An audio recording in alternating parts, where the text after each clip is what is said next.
बिस्मिल्लाहिर्रहमानिर्रहीम। अस्सलाम वालेकुम। मैं हूं फ़हीम अख्तर, एक और नए व्लॉग के साथ हाज़िर खिदमत हूं।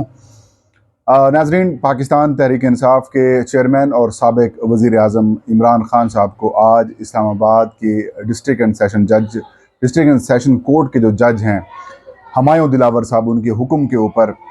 या फिर उनके फ़ैसले में उनको 3 साल के लिए सज़ा सुना दी गई है। और इस फ़ैसले के इतलाक़ से ही चेयरमैन पीटीआई इमरान खान साहब जो हैं वो 5 साल तक पाकिस्तान की सियासत से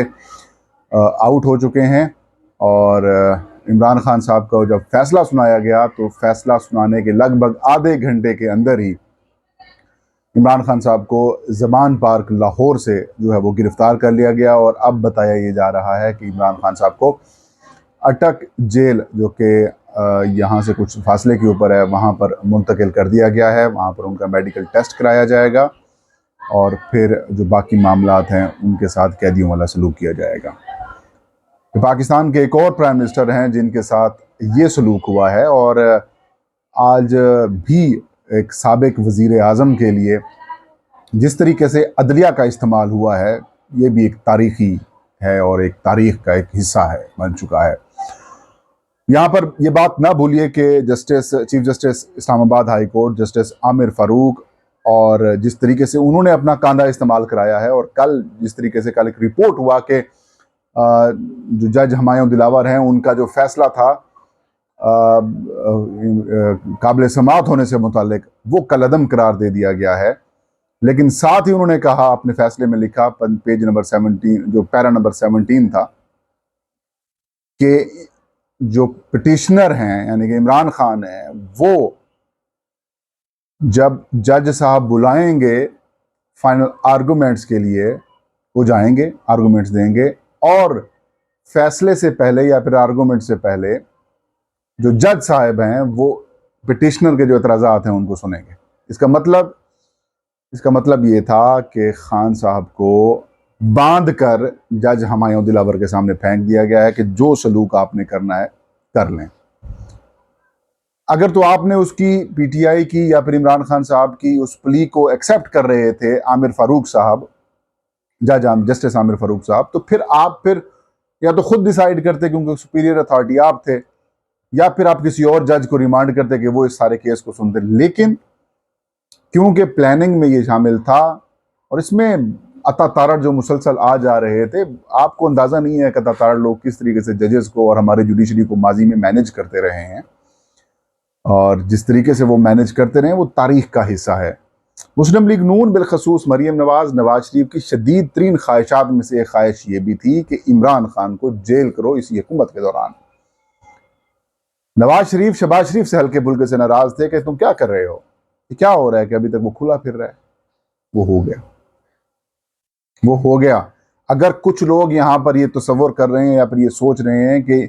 नवाज शरीफ और मुस्लिम लीग नून जो है वो पाकिस्तान के अंदर जमहूरी जमातों में से एक जमात है और वो जमहूरियत पसंद करते हैं, सिविलियन बालादस्ती की वो बात करते हैं, तो मेरे वो दोस्त जो हैं वो गलती के ऊपर हैं। ये सिविलियन पसंद नहीं है, ये इन्होंने अपने आप को सिविलियन डिक्लेयर करके, तो वो आमराना किस्म की अप्रोच है उनकी, और ये वैसे भी इनकी पैदाइश आमरियत से होने वाली है और वो उसी को पसंद करते हैं, वही उसी को सूट करते हैं। ये जो कभी कभार इनके अंदर एंटी एस्टैब्लिशमेंट वाला कीड़ा आ जाता है या फिर एक शौक आ जाता है, वो भी सिर्फ इस हद तक होता है कि भाई किसी और के साथ बातचीत ना करो, हमारे साथ बातचीत करो, हमें ही एक हुक्मरान लेके आओ, आप हमें हुक्मरान लेके आएंगे तो हम आपको सपोर्ट करेंगे। जैसा कि पिछले 1.5 साल में जिस तरह से पाकिस्तान के अंदर जो कुछ हुआ है आप सबके सामने ही है। एनीहाउ, आज हुमायूं दिलावर साहब ने फैसला सुना दिया, इमरान खान साहब नाअहल हो गए, इमरान खान साहब जेल के अंदर चले गए। पीटीआई ने इमरान खान साहब का रिकॉर्ड किया गया वीडियो पैगाम भी जारी कर दिया, पुरअमन एहतजाज की कॉल भी दे दी गई, लेकिन उस तादाद में तहरीक इंसाफ के हामी लोग नहीं निकले जिस तरह 9 मई को इमरान खान साहब को जब इस्लामाबाद हाई कोर्ट से गैर कानूनी तौर पर गिरफ्तार किया गया था। आज ना निकलने की बहुत सारी रीजंस भी हैं और वजूहात भी हैं, उसके मुख्तलिफ पहलू हैं। एक पहलू तो ये है कि इमरान खान साहब की जो गिरफ्तारी हुई है, गो के जो ट्रायल का एक तरीक़ाकार, मुरवजा तरीक़ाकार है फेयर ट्रायल का, उसको नज़रअंदाज किया गया है। लेकिन फिर भी एक अदालती हुक्म के ऊपर गिरफ्तारी हुई है, इसलिए और फिर ये गिरफ्तारी जो है अदालती हुक्म के ऊपर तो है ही है, लेकिन फिर ये गिरफ्तारी जो है वो पुलिस के ज़रिए हुई है। हाँ, एक थोड़ा सा इश्यू है यहाँ पर जिसको आप कह सकते हैं कि जिसको पीटीआई के वकला ने चैलेंज भी किया है, वो ये है कि वारंट गिरफ्तारी जारी करने के बाद गिरफ्तार नहीं किया गया, बल्कि वारंट गिरफ्तारी जारी करने से पहले इमरान खान साहब को गिरफ्तार कर लिया गया। इसका मतलब ये था, और हैरान कौन तौर पर जब हमारे चैनल वालों ने मुझसे पूछा कि खान साहब लाहौर में है या फिर इस्लामाबाद में है, अब मैं चेक कर रहा था तो फिर मेरे एक दोस्त पीटीआई के हैं, उनसे बात हो रही थी, तो उन्होंने कहा कि फ़हीम भाई आप क्या खान साहब की लोकेशन ढूंढ रहे हैं, खान साहब को पुलिस ने गिरफ्तार कर लिया लाहौर जमान पार्क से। मैं हैरान हुआ कि कितनी क्विक सर्विस है, कि ऐसी कौन सी बुलेट ट्रेन है या ऐसा कौन सा हवाई जहाज़ या फिर हेलीकॉप्टर है कि आधे घंटे के अंदर वो वारंट गिरफ्तारी जो है वो अदालत इस्लामाबाद हाई कोर्ट इस्लामाबाद की कोर्ट जो है वो जारी करती है, और वो आधे घंटे के अंदर लाहौर डिलीवर हो जाते हैं। कहा गया कि वो व्हाट्सएप के जरिए आर्डर है। तो फिर क्या व्हाट्सएप के तहत आने वाला आर्डर जो है या फिर वारंट जो है वो ठीक है या गलत है, एक क्वेश्चन उठेंगे। खैर, सज़ा तो हो गई थी, अदालत ने सज़ा सुना दी थी, चाहे वो ठीक है या गलत है वो डिबेटेबल है। इसलिए यहाँ पर एहतजाज बनता तो है, लेकिन इतना बनता भी नहीं है अखलाकी तौर के ऊपर, क्योंकि जिस तरीके से 9 मई को खान साहब को गिरफ्तार किया गया, वो वाला जो एहतजाज है वो उसकी और बहुत सारी तौज़ीहात अगर हैं तो उनमें से एक तौज़ी ये थी कि इल्लीगली गिरफ्तार किया गया था, लिहाजा वो वाली सिचुएशन नहीं आ सकती। और दूसरा, 9 मई के वाक़यात के अंदर जिन जिन लोगों ने एहतजाज किया उनको जिस तरीके से बनाया जा रहा है, मिसाल बनाया जा रहा है, पाकिस्तान में निशान इबरत बनाया जा रहा है, और जिस तरीके से उनके मुकदमात के ऊपर भी सुप्रीम कोर्ट बेबस दिखाई दे रही है उन मामलात के ऊपर, तो ऐसे में जो पीटीआई की जो मरकज़ी लीडरशिप है वो छुपी हुई है, उसके इम्पैक्ट से बचने के लिए सब भागे हुए हैं, डरे हुए हैं, ज़ाहिर जान बचा रहे हैं, इतना ज़्यादा मामला सामने आ रहे हैं। खैर, तो ऐसे में अब लीड करने वाला तो है कोई नहीं। इवन के खान साहब के अलावा जो है वो जो मरकज़ी लीडर्स हैं वो भी आपको पता है या मैनेज्ड हैं या फिर इश्यूज़ हैं उनके, और फिर इतनी पीटीआई के लोग सुनने वाले तैयार नहीं हैं। तो लोग ज़ाहिर है अपनी जानों को तो बचाते ही हैं, लेकिन ज़ाहिर है जब इनकलाब आते हैं तो जानों के नजराने खून भी बहाना पड़ता है। मैं ये तो नहीं कहता कि आप लोग अपनी जानें बहाएं, लेकिन अगर कुछ सियासी जमात के लोग होते हैं तो ज़ाहिर है डर तो होता ही है, खौफ तो होता ही है, लेकिन खौफ के बुत तो तोड़ने फिर पड़ते हैं। खान साहब तो मुसलसल यही कहते रहे हैं। खैर, मैं आज इस्लामाबाद के मुख्तलिफ सेक्टर्स घूमा हूँ, तो खान साहब की गिरफ्तारी के बाद लोग नहीं निकले।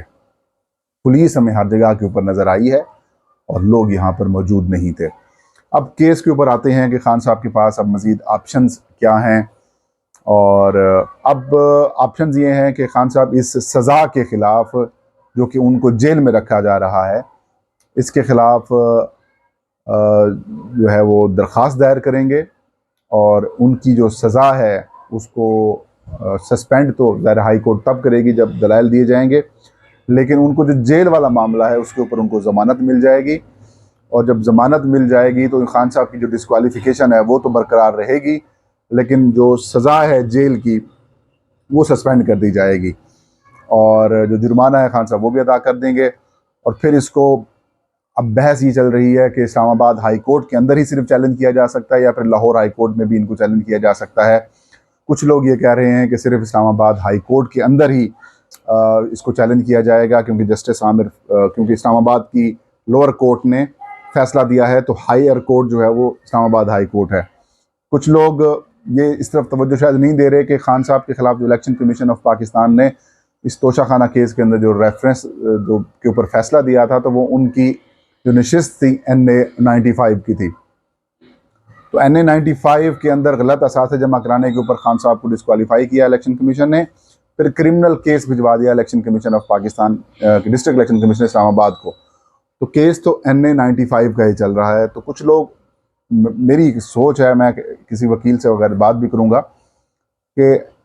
NA-95 के MNA थे, तो लिहाजा ये जुरिस्डिक्शन लाहौर हाई कोर्ट की बनती है, तो खान साहब इस फैसले को लाहौर हाई कोर्ट के अंदर भी चैलेंज शायद कर लें, या फिर इसके ऊपर PTI के जो वकील हैं वो देखेंगे, या फिर जो लोग माहिर कानून है वो भी इसको देख सकते हैं कि इसका हल है नहीं है। अगर तो इस्लामाबाद हाई कोर्ट में है तो नाज़रीन फिर तो एक बात क्लियर है कि जस्टिस आमिर फारूक साहब जो है ना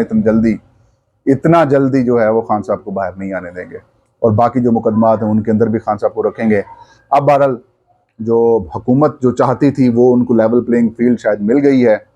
और एक और पाकिस्तान के लिए स्याह तरीन दिन है कि पाकिस्तान का एक जमहूरी इलेक्टेड साबिक लीडर, साबिक प्राइम मिनिस्टर, और इस वक्त पाकिस्तान के अंदर सियासी तौर पर सबसे मकबूल तरीन जो रहनुमा, उनको एक ऐसे ट्रायल के ज़रिए अरेस्ट करा लिया गया, ऐसे ट्रायल के ज़रिए इनको डिस्क्वालीफाई कर दिया गया, जिसके ऊपर पाकिस्तान की तारीख के अंदर सवालात उठते रहेंगे। ये था आज का वीलाग। मुझे इजाज़त दीजिए। अल्लाह हम सबका हामिल नासिर हो।